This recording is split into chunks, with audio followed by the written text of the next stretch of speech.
पाकिस्तान की सियासत ने एक बेहद दिलचस्प मोड़ ले लिया है। वैसे शायद ही कोई दिन हो कि जब पाकिस्तान से जो भी खबर आती है उसमें कुछ हैरान करने वाली बात ना हो।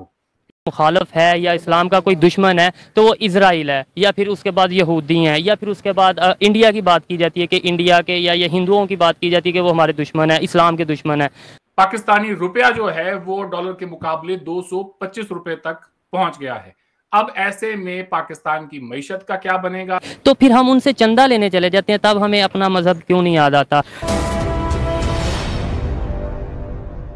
हमें यह बताया जाता है पाकिस्तान में, या हम लोग ये समझते हैं कि इजराइल या फिर यहूदियों की बात कर लें या फिर इंडिया की बात कर लें, ये इस्लाम के ख़िलाफ़ हैं, मतलब ये इस्लामोफोबिया या इस तरीके से, मतलब हमें ये बताया इस तरीके से ये जो रियासतें हैं इस्लाम के हवाले से, जो कि बहुत मेन वो समझी जाती हैं इस्लामिक रियासतें, वो इनके साथ मिलकर प्रोजेक्ट करने जा रही हैं I2U2 के नाम से, जिसके अंदर स्पेस के हवाले से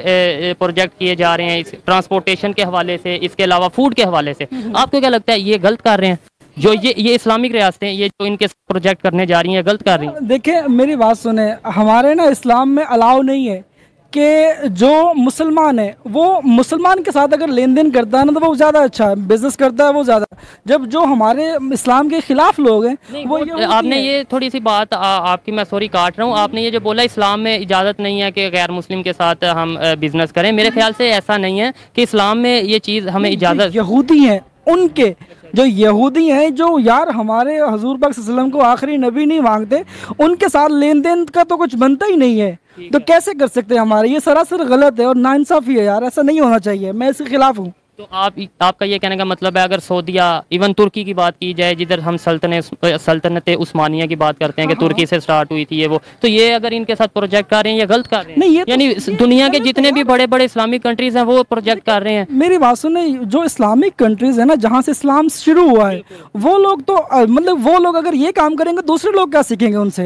ये तो गलत है, सच में गलत है, ऐसा नहीं करना चाहिए उनको, हमें इसको रोकना चाहिए, इसके खिलाफ हमें खड़ा होना चाहिए। ठीक है, एक तरफ हम कह देते हैं यहूदियों के साथ कोई बिजनेस नहीं करना, कोई काम नहीं करना, आपके बकौल, ठीक है। दूसरी तरफ अगर IMF की बात की जाए या बहुत सी ऐसी ऑर्गेनाइजेशंस हैं जहां के हेड यहूदी हैं, US की अगर बात की जाए, IMF की बात की जाए, IMF के हेड भी जो सही तरीके से, तो फिर हम उनसे चंदा लेने चले जाते हैं, तब हमें अपना मजहब क्यों नहीं याद आता? देखिए इसके बारे में ना अगर मुझे नॉलेज होता ना, मैं आपसे जरूर कुछ ना कुछ इसके बारे में कमेंट करता, लेकिन मुझे इसके ये नॉलेज तो है ना कि जो सूद है वो हराम है, इसमें कोई शक नहीं कि जो सूद है वो हराम है। तो फिर हमारा ये काम सूद पे चल रहा है भाई, ऐसे ही हमारा मुल्क चले, इस पे IMF जितना कर्जा ले रहे हैं, तो ये भी गलत है। मैं ये नहीं कह रहा कि ये गलत नहीं है, ये भी गलत है, लेकिन कौन रोकेगा इनको? कोई तो रोके भाई, या तो आप हमारे साथ खड़े हो, मतलब हम जो है पूरी इस तरह, जैसा हमारी वीडियो बन रही है आप बना रहे हैं, इस तरह लोग भाई आवाज़ उठाएं, इसको सूद के निज़ाम को ख़त्म करें। जब ये सूद, तो ये नहीं कहना चाह, मैं तो बिल्कुल ये नहीं कह रहा कि क्या होना चाहिए क्या नहीं, मैं तो एक राय ले रहा हूँ जनरल, मैं आवाज़ इसलिए नहीं उठा रहा कि इसे रोका जाए, मैं जस्ट एक आवाम से, आपसे,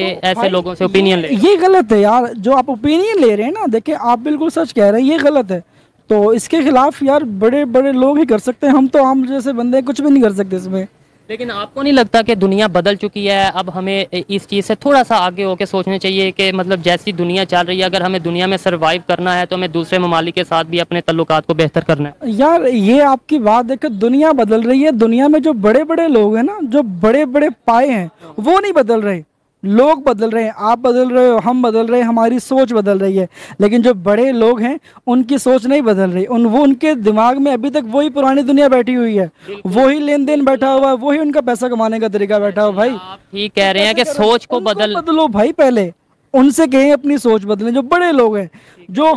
हमारे हुक्मरानों की बात कर रहा हूँ, जाहिर सी बात है हम जैसे बंदे तो है ही नहीं जो हुकूमत चला रहे हैं, वो भाई बदलेंगे तो हम बदलेंगे ना, वो निज़ाम बदलें, वो लेके आए इस्लामी जो रियासत है उसके रूल्स जितने भी हैं उसके मुताबिक चलाएं मुल्क को, फिर तो जाहिर सी बात है भाई वो सुधारेंगे तो हम सुधरेंगे, हम नहीं सुधार सकते। ठीक है, आपकी ये अपनी राय थी, आप अपनी राय देने का पूरा हक रखते हैं। पिछले प्रोग्राम में आप कह रहे थे कि जी अब इस हुकूमत के पास में कोई मॉरल अथॉरिटी नहीं रह गई है कि वो इक़्तिदार में बने रहें, उन्हें फौरी तौर पे अब इलेक्शंस की तरफ जाना चाहिए, लेकिन यहाँ तो गेम बिल्कुल पलट गई है। ये तो कह रहे हैं जी 1 साल तक हम हुकूमत करेंगे और कोई हम जो है इलेक्शंस नहीं करवाने वाले। क्या कहेंगे आप हुकूमत के इस फैसले के ऊपर? دیکھیں جی، اس پہ تو بہرحال جو بات میں نے کہی تھی میں اس پہ سٹینڈ کرتا ہوں. پاکستان نہ صرف جو ہے وہ اکنامک بینکرپسی کے دانے پہ کھڑا ہے، بلکہ یہ جو اس طرح کے پالیٹیشنز ہیں انہوں نے اس کو مارل اور ایتھیکل بینکرپسی جو ہے اس کا بھی شکار کر دیا ہے. اور اس طرح کا کوئی ڈھیٹ قسم کا فیصلہ جو ہے وہ کوئی انتہائی ڈھیٹ قسم کی حکومت جس کے اندر اخلاقیات نام کی کوئی چیز نہیں ہے وہی کر سکتی ہے. لیکن یہ صرف حکومت کی بات نہیں ہے، یہ ٹیٹ فار ٹیٹ کا کیس ہے. اس میں آپ دوسری طرف حزب اختلاف کو بھی دیکھ لیں، حزب اختلاف بھی نہیں بلکہ عمران خان کو دیکھ لیں. انہوں نے جو ہے نا ایک لینڈ سلائیڈ وکٹری حاصل کی جس کے فیکٹرز میں نے کل بیان کیے تھے، لیکن ان میں سے کچھ ایسے فیکٹرز تھے جو اس کے بعد جو ہے انفولڈ ہوئے ہیں. تو اس وکٹری کے بعد ان کو اصولاً اور اخلاقیات کا تقاضا یہ ہے جس کو آپ کہتے ہیں نا پرنسپل اینڈ مورالٹی، آپ سے ڈیمانڈ کرتی ہے کہ آپ جناب شکریہ ادا کریں، الیکشن کمیشن کو سلوٹ ماریں اور یہ کہیں کہ جی میں آپ ملک کے اداروں کو اور حکمرانوں کو مبارک دیتا ہوں کہ انہوں نے ایک فیئر اور فری الیکشن کرایا ہے اور ایسے ہی جو ہے وہ آئندہ بھی ہونا چاہیے. اس کے جو بجائے انہوں نے انتہائی ایگریسو پوسچر اختیار کر کے یہ کہا کہ میرا پہلا مطالبہ یہ ہے کہ الیکشن کمیشن کو ہٹاؤ. یعنی جس الیکشن کمیشن نے 20 میں سے 15 سیٹیں آپ کو جانے دی اس کو ہٹاؤ. تو اس میں کون سا اصول یا اخلاقیات انوالو ہے؟ یہ اگر پرسنل جنگ نہیں ہے یا پرسنل پسند اور ناپسند نہیں تو پھر آپ اس کو کیا کہیں؟ تو یہ ایک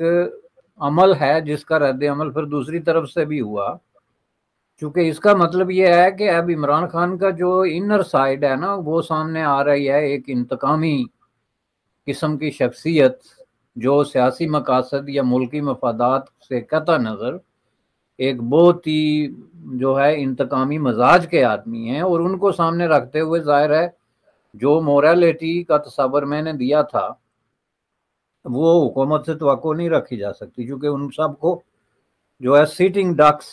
کی طرح ذبح کیا جا سکتا ہے اگر وہ گیو اپ کر دیتے ہیں پاور.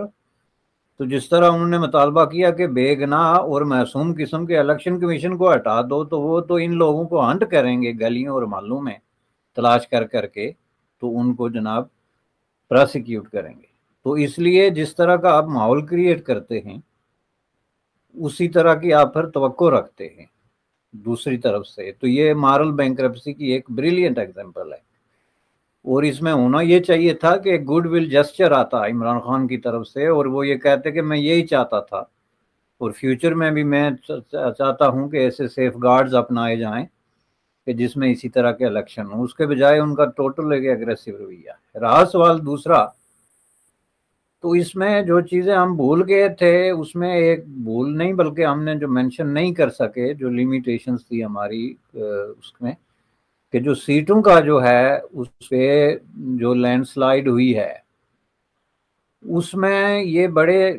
دلچسپ باتیں جو بعد میں سامنے آئی. ایک تو یہ کہ یہ لوگ ظاہرہ ان میں سے اکثریت جو ایسے لوگوں کی تھی جو تحریک عمل کے کینڈیڈیٹ تھے پہلے اور اس کے بعد لوٹا بن کے یا اپنی پارٹی چھوڑ کے تو ادھر چلے گئے تھے